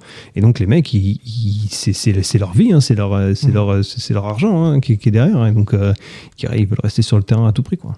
C'est peut-être aussi d'ailleurs pour ça qu'il y a de moins en moins de jeux de course et de running back et tout, parce que c'est potentiellement là où tu vas le plus t'encastrer dans les joueurs adverses et où ta tête va prendre cher, tu vois. Ça dépend, parce qu'il y a quand même des receveurs, ils en prennent plein la gueule aussi. Oui, non, mais grosso modo, tout le monde en prend dans la gueule, tu vois. Mais running back, c'est celui qui en prend plus. Ouais, running back, de toute façon, tu vois, un running back à 28 ans, il est cuit, quoi. Tu dis qu'il y a quand même un problème. Ouais. Bon, moi, je voulais surtout boucler la boucle de ton podcast, mais après, tu peux me dire quoi. Aichil, il finit aucune commotion sur 25 tomes, aucune commotion, c'est fake, quoi. Et pourtant, il prend la lance là dans la gueule à chaque fois là pendant 18 épisodes là, et jamais il a eu aucun problème, le gars. Après, est-ce que c'est pas parce qu'ils ont un super système de sécurité sociale qui se le permettent? Voilà, ça dérape. Est-ce que cet épisode est sponsorisé par... Non, j'ai pas de nom d'assurance. On avait dit qu'on ferait qu'un seul podcast politique et on l'a déjà fait, messieurs. C'était sacrément politique en plus. Parler de gouvernement. Moi, je voulais juste dire un truc encore, c'est que pour moi, tu vois, pour qu'un sport prenne aussi, il faut que ça passe par la pratique. Et en France, c'est pas du tout le cas. Enfin, j'ai des chiffres, évidemment, parce que je me suis préparé. Loïc, tu as des chiffres, toi? Est-ce qu'on a un jingle pour les chiffres T2? On n'a pas, mais je le ferai la prochaine fois. Non, déjà, c'est super cher. Je n'avais aucune notion, moi, de comment s'équiper pour le football américain. Et j'ai vu que c'était entre 1000 et 1500 euros quand même. Juste pour la partie protection, sans parler du reste. J'ai l'impression qu'on est sur quotidien. Quelqu'un de double-checker ses facts. Alors, j'ai littéralement tapé football américain en France sur Google, donc si vous voulez vérifier, ça doit être le 3e article. Ok, très bien. Du coup, j'avais d'autres trucs à dire, mais j'ai plus envie maintenant. Donc, entre 1000 et 1500 euros, c'est ça pour la tenue complète? Tout à fait. Très bien. On mettra les liens peut-être. On mettra les liens pour fast-checker tout ça. Et si tu veux des nombres de licenciés, ça t'intéresse? Je veux bien des nombres de licenciés, tout à fait. Avec un petit comparatif avec le football, s'il te plaît. C'est exactement ce que j'ai noté. J'en étais sûr. Il y a en 2023, je crois que c'était 2,3 millions de licenciés au foot, au soccer, pardon, en France, et 12 400 en football américain. Voilà. Mais ça a triplé de ce que j'ai vu dans les dernières années, donc ça quand même encourage. Écoutez, c'est la chronique de Cédric. Après, si on peut intellectualiser un peu le débat et chiffrer, c'est pas grave. Mais c'est vrai que par contre, 12 400, c'est vraiment peu. Très peu. C'est peu. Tu dis, tu peux faire vite partie du top France, là. Rapidement, tu t'y mets là ce Et soir. pardon, ça me donne une autre question. C'est quand tu fais du football américain en France, est-ce que tu as une chance quand même de percer aux États-Unis? Est-ce que tu as un exemple Je crois pas, hein. Mais je crois que. Oh, il y a- si. Oui, mais il faut que tu joues dans. Faut En que tu- université. En université, oui, T'as bien sûr. l'université, hein. Mais est-ce que tu pars avec un retard certain? Ouais. Ouais, de toute façon, c'est pas compliqué. Hein. Il commence à jouer. Enfin, je trouve ça. Par exemple, ça, tu vois, en termes de santé, machin, etc. Il commence à jouer à 3-4 ans, hein, football américain. Et tu vois, les gamins, moins maintenant, mais ils s'apprenaient à faire des chocs tête contre tête à 4 ans. Et donc, bon, après, voilà, aux États-Unis, tu commences très, très, très tôt le football américain, comme n'importe quel sport, hein, d'ailleurs. Quoi. Oui, Donc, oui. en France, si tu commences à 20 ans, c'est trop tard. Hein, c'est fini. T'as déjà 15 ans de retard. Et les mecs, surtout sur un sport qui est complexe, c'est trop tard. Quoi. Oui, c'est ce que j'avais noté aussi, c'est que c'est dans la culture scolaire, ils ont du temps réservé pour ça. Nous, en France, on réduit encore le temps. Voilà, encore politique, désolé, hein, mais on réduit le temps de sport au collège. Tu vois. Non, mais on va rappeler Monsieur Macron, j'ai l'impression. C'est incroyable. Non, mais ça n'aide pas, excuse-moi. Je suis pas là pour faire que des blagues, hein, tu sais. Est-ce que cette réduction du temps, c'est validé par le nouveau ministre Kylian Mbappé ou pas? Ah, je sais pas, on n'a pas parlé, mais il est ministre des Sports. Oui. Mais c'était qui notre ministre de l'Éducation nationale? Ah, putain, tout le monde a oublié déjà. Ouais, c'est clair. Éducation nationale. Ah, on l'a peut-être pas en même temps. C'était pas ta N'oublie mère? pas aller à l'école. Non, c'était pas sa mère, on en avait mis un autre. On n'avait pas mis. On dirait une insulte. Non, on avait mis. Ah oui, c'était Medine, du coup. C'était Medine. Ah, mais je pense que Medine, il n'a rien à battre. Super. Après, c'est toujours pareil, t'as le bon côté et le mauvais côté. Et en effet, aux États-Unis, le sport, en école, c'est incroyable. L'autre côté, c'est que du coup, t'as des mecs qui vont dans des universités de tarés, dont tout est payé, alors qu'il y en a qui doivent s'endetter sur 2 vies pour avoir leur diplôme. Eux, ils y vont. Des gens, ce que vous voyez dans les séries, c'est la vraie vie. Hein. Les gens leur font leurs devoirs. Il y en a qui vont en effet après sans même avoir leur diplôme, parce que de toute façon, ils sont pas là pour avoir leur diplôme. Enfin voilà, il y a quand même aussi ce côté pervers c'est pas très juste, disons. Très bien. Balance le gars, quoi. Quoi? Un podcast engagé, encore une fois. Encore, toujours. Merci Cédric pour la chronique de Cédric. Avec plaisir. La semaine prochaine, tu nous prépares encore plus de chiffres, j'espère. Pendant 2 semaines. Mais je sais pas compter très haut, donc je vais arrêter un moment. Messieurs, quelque chose à rajouter sur ce sujet? Ouais, moi j'ai une question pour vous, pour tous les 3. Ouais. Donnez-moi les gagnants de la NFL et de la NBA, c'est ceux dont on a le plus parlé là pour cette saison. C'est une transition parfaite, puisque Oh. non, on va passer au quiz. Non, je rigole. On parlera des anciens. Voilà. On parlera des anciens. Des anciens gagnants. Toi, tu parles de cette année. Moi je parle de cette année, bien sûr. Aucune idée. Moi, pour la NFL, j'ai les Seattle Lightnings. Seattle, pardon. Les Seattle 90. Ouais, j'ai donné tout ce que j'avais. Ok. NBA. Et de quoi? En NBA pour toi? NBA, non, on en parlait avec Loïc avant. Évident, c'est sûrement les Nuggets ou le Thunder. Mais c'est pas très risqué, quoi. Romain, un avis Ok. sur le champion NBA? Les Bengals, tout simplement. Ok. Enfin, ils ont plus de chances de gagner en NBA qu'en NFL en tout cas. Ça, c'est sûr. C'est vrai. Et en NBA, les Lakers. Je connais Moi, aucune équipe de NBA. c'est pas impossible, Je mettrais une petite pièce sur les Lakers aussi, moi. Oh, mais je crois que c'est l'une des seules franchises que je connais. Donc, Enfin, tout le monde connaît les Lakers. Alan. voilà. Bon, à NBA, je t'avoue que je suis pas des masses suivies non plus. Je vais dire les Bucks pour le Wisconsin. Et je vais rester dans le Wisconsin, je vais dire les Packers. Oui, bien sûr. Et toi, Le Louis? Wisconsin. On est dans le régionalisme tous les deux. Pas dans le même ordre, mais on est dans le régionalisme, j'aime bien. Et toi, Loïc? En NFL, je vais dire les Bills parce que j'aime bien Josh Allen. Et en NBA, Toi, t'as regardé une série Netflix, non? Non. Non? Une Il série est- Netflix sur lui? Il est... Non, lui est pas dedans. non. Ah oui, non, il est pas dedans. Non. Non, j'étais persuadé qu'il était dedans, mais non, il est pas dedans. Joe Burrow est dedans, mais Oui, c'est vrai. Mais j'ai pas regardé encore. Je pensais qu'il était dans la saison 2. Mais... je kifferais un Bills Packers. Pour moi, ce serait le top. Ah, J'adore parce que depuis le début, vous aurez pu inventer tous les noms. Je m'en serais pas rendu compte. Non, Je pense que on ce a serait fait que excellent. inventer. On a Ça fait aurait- que inventer. Ça aurait été extraordinaire. c'est très drôle. Et en NBA, je vais dire comme toi, Cédric. On en a parlé avant, de toute façon. Ouais. Ouais, les Nuggets ou le Thunder. On a parlé des gagnants actuels. Nous allons parler des gagnants passés dans le jeu de la semaine. Waouh.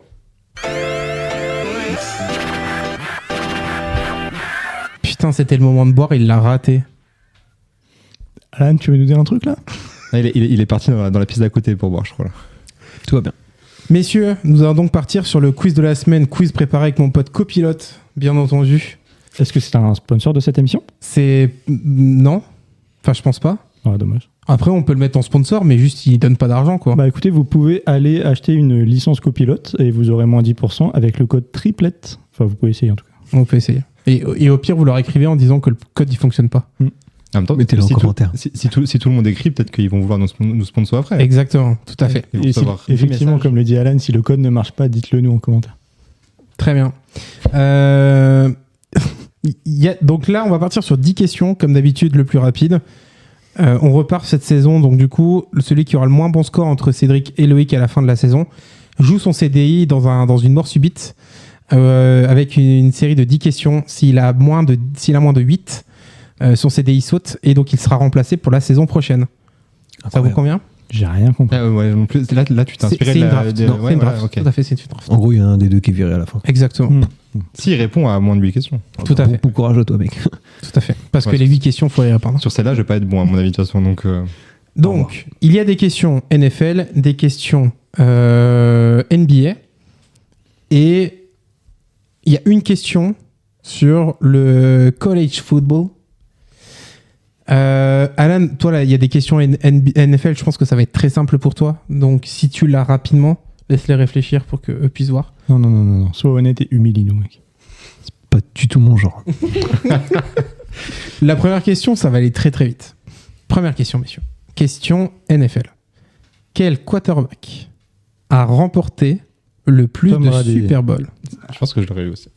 J'hésite. J'avoue, t'aurais peut-être pu le laisser, c'est peut-être le seul Alors, qu'il aurait pu avoir sur Non, mais attends, la question n'est pas finie. Et Ah. combien? Ah Je peux répondre 7. Putain, j'aurais dit la même chose. Ouais, c'est 7.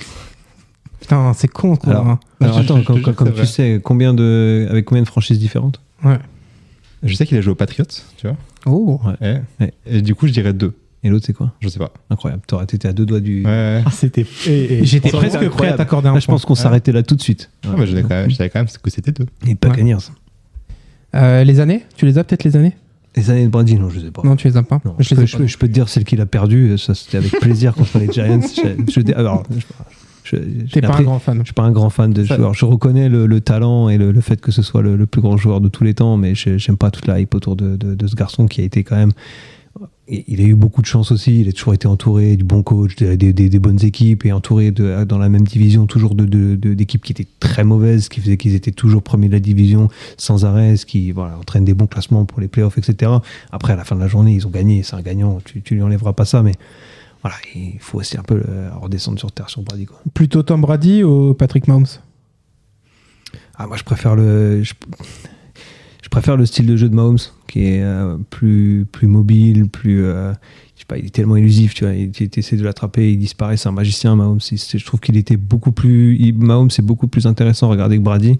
Brady, là où il était intéressant, c'est sur la fin des matchs. C'est-à-dire que ce gars-là, c'était un gars qui lâchait jamais rien. Il n'y a aucun match qui était perdu. Il remotivait tout le monde. Il gueulait sur tout le monde, mais ça remotivait tout le monde. Il allait chercher des victoires les plus improbables de l'histoire à chaque fois, quoi. Ouais, Tom Brady plus capitaine, quoi. Ouais. Un vrai capitaine. Un gagnant, en fait. Hmm. Né pour gagner, ce gars. Deuxième question. Quelle équipe a gagné le titre NBA en 2020? Les Lakers. C'est en effet les Lakers. Dans la bulle. Dans la bulle, Dans la bubble. qui est donc, de ce que je lis, un hommage à Kobe Bryant. Je sais pas pourquoi. Ah, c'est l'année où il est mort, non? Ok. C'est 2020 qu'il est mort C'est l'année Covid, donc j'aurais dit avant, non? Ah ouais? Je sais rien. Je sais pas.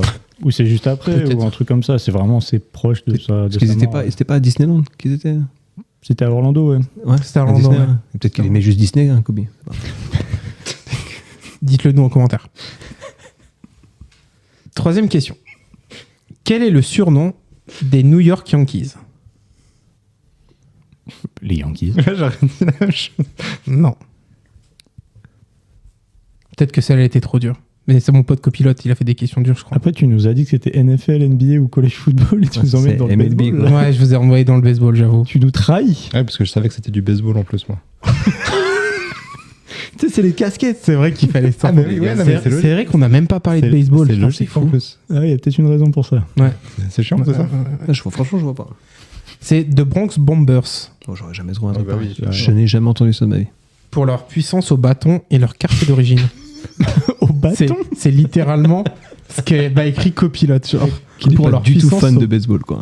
Copilote, il est pas trop sport US, je crois. Pour leur puissance au bâton. J'adore la phrase, elle est folle. Ok.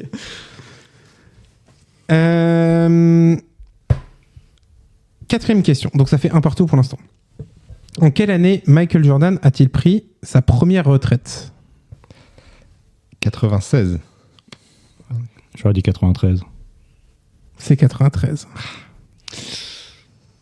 C'est en effet 93. Duel se resserre. Qu'est-ce qu'il fait après 93? Du baseball. Il met justement, des non coups de bâton. Ouais. Il met des coups de bâton. Grand bâton. Donc ça fait 2-1 pour Loïc. Cinquième question, question de rapidité.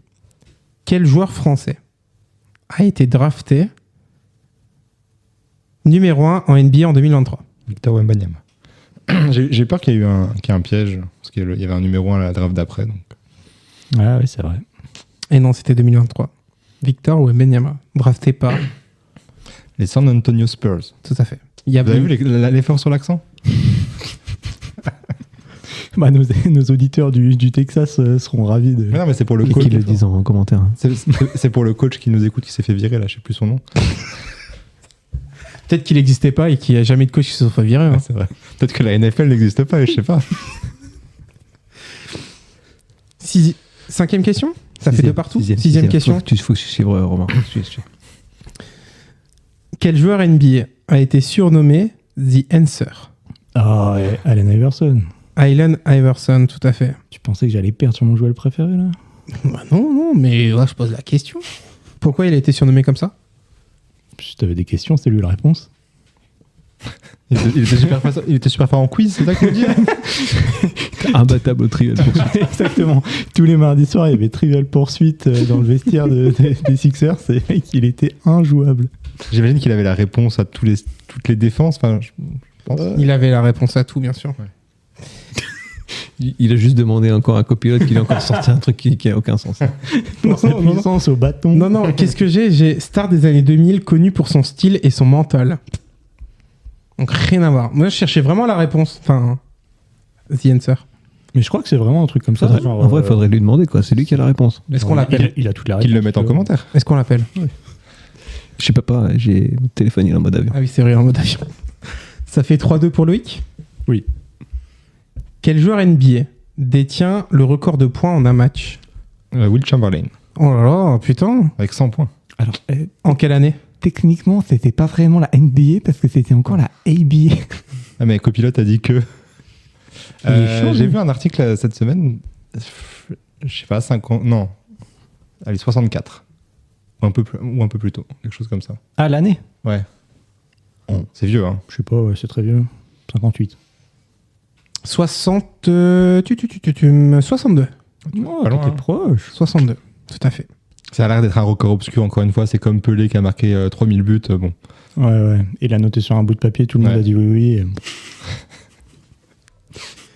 C'est bon pour toi, Pelé, ou pas? Oui. Ouais, c'est bon. C'est un gars qui est né au Brésil. Non Oui, c'est ça. On sait pas ce qu'il a fait, mais il est né au Brésil. Il est né au Brésil. C'est moi qui faisais du café. Là. 3 partout? On est bon? Je vous fais encore 4 questions. Quel suspense. On part ce coup-ci en NFL. Oui. Parce que là, on a fait des questions NBA. Quelle équipe a remporté le Super Bowl 2022? Oh, c'est pas celui qu'on Bah, c'est a celui vu qu'on a vu, ensemble. mais du coup, je suis en train de. On l'a dit tout à l'heure, les Chiefs. Non, c'est les Non. Rams. C'est les Rams. Contre les Bengals. Ouais, mais je savais qu'il y avait les Bengals Joe parce Burrow. que j'ai entendu Joe Burrow 70 fois ce soir-là. Justin Burrow. Ouais, j'ai failli, Justin ouais. Burrow. Ouais. Lui-même. C'était un match intéressant. C'était bien, ouais. Ça fait donc 4-3. 4-3 pour Moi. Loïc. Moi, je suis pas. Hein. Je le veux, ceci dit. J'avoue, tu notes Romain les scores. Putain. Quelle équipe a perdu le plus de Super Bowl? Ouais, si j'ai la ville, ça va ou pas? Je dirais que c'est une équipe de New York. Parce qu'on en parlait avant, ça a l'air d'être un peu les losers universels de tous les sports américains. Mais... C'est pas Buffalo 4 Non. Ça veut dire que c'est une équipe qui y allait On souvent. en a parlé tout à l'heure avec avec un joueur en particulier. C'est Brady alors. C'est les Patriots, tout à fait. Bah, Brady en a perdu 2 avec les Patriots, ils en auraient perdu avant. Ils ont perdu 3 fois. 5 fois, pardon. Ok, ouais, une fois plus que les Bills alors. Et les Tout à Bills, ils ont pas perdu les 4 d'affilée ou un truc comme ça? Si, ouais. C'est fou ça. Ouais, les supporters avaient dingue. On dirait la Six Strasbourg. Bon, pardon. 4 partout. Quel est le nom du match d'ouverture de la saison NFL?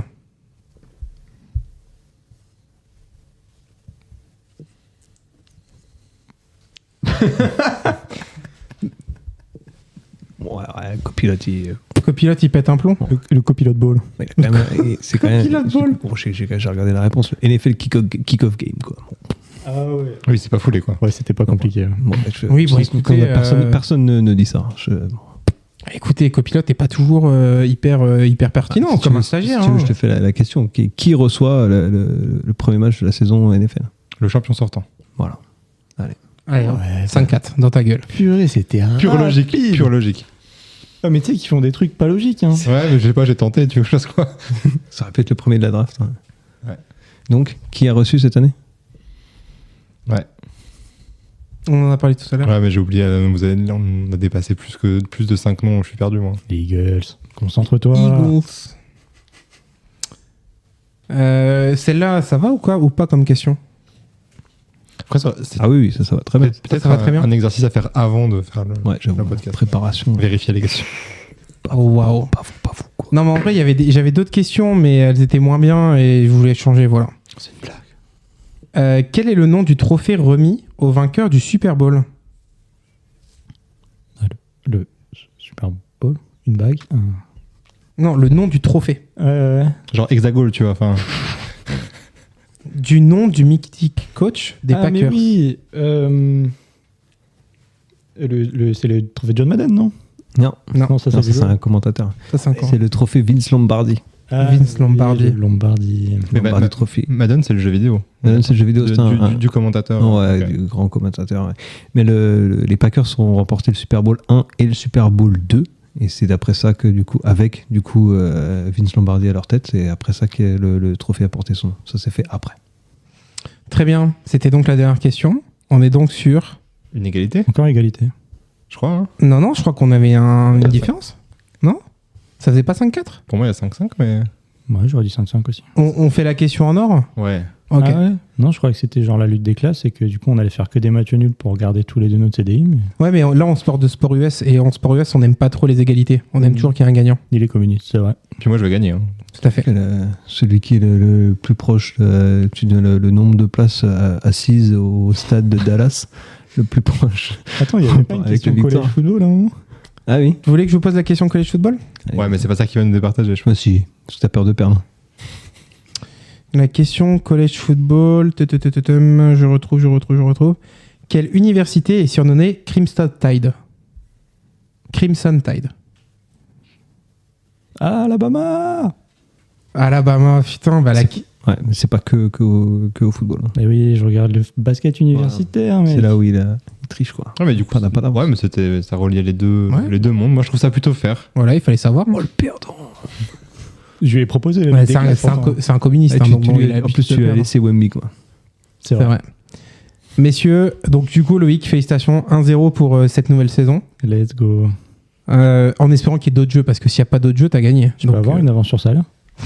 Si tu veux, on négocie ça à la fin. Une avance sur 0, ça fait toujours 0. Ouais, C'est toujours ça le prix. Hein. ouais, c'est vrai. Tout à fait. Eh ben écoutez, on s'arrête là pour aujourd'hui. C'est déjà pas mal. Moi, j'ai une dernière question pour Alan. Est-ce que tu as déjà vu un match de NFL?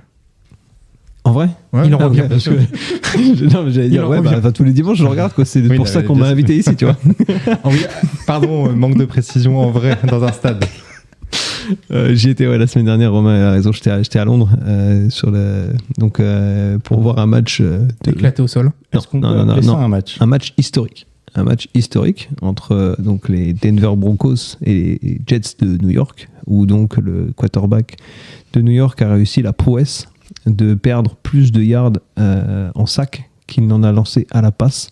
Si je dis pas de bêtises, alors je suis pas historien en NFL, mais il me semble que c'est la seule et unique fois où c'est arrivé au 21e siècle.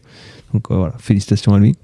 On a vu du grand spectacle défensif, mais pas trop offensif, quoi. Mais pour répondre à la question, je suis allé deux fois à Londres. Et c'est de plus en plus dur. Parce que c'est là où tu vois quand même que ça prend de plus en plus. Alors après, toujours pareil, quand ça a ouvert en Allemagne ou en Espagne cette année, il y aura le premier match à Madrid de l'histoire de la NFL en Espagne. Il y a des gens qui spéculent aussi sur les places qui rendent ça difficile à acheter. Mais voilà, le premier match que j'ai vu, c'était il y a 13 ans. Tu avais des places sans problème, ça coûtait 50 balles. Voilà. Maintenant, pour avoir une place, c'est 200 balles et il faut que tu aies de la chance dans la queue pour avoir des places, quoi. Donc, mais bon, c'est une expérience à vivre. On en parlait tout à l'heure, ils essaient de reproduire l'expérience américaine. Tu arrives au stade à 10h, tu repars à 18h, t'as rien vu venir, quoi. T'as dépensé une fortune parce que t'as bu 8 bières, t'as mangé un hot dog à 12 balles, t'as acheté je sais pas combien de trucs de merchandising, mais t'es tellement heureux que voilà. T'es revenu avec des trucs un peu ? Ouais, des tonnes. Ah ouais ? Ouais, casquette, bonnet. On fait pas gagner un maillot d'ailleurs ? Pour les gens qui commentent. Oh la panique. Oh la panique. Non, mais en plus, pour le coup, je le savais, mais je trouvais dommage parce que Loïc me l'a dit avant, mais je trouvais dommage qu'on n'en parle pas parce que t'as quand même fait un reportage sur le terrain avant le podcast et je trouve ça admirable. Ouais, j'avoue, en plus, qu'on m'a même pas payé les notes de frais, quoi. Envoie-les, c'est parce qu'il y a eu un problème, je pense, de boîte mail. Okay. Il y a un problème de boîte mail, donc je pense que renvoi, ça devrait arriver et je m'occuperai de ça. Merci. Messieurs, merci beaucoup. On se retrouve dans 2 semaines pour un autre épisode. Passez à tous une bonne soirée. Salut tout le monde. Merci. Ciao. Bisous.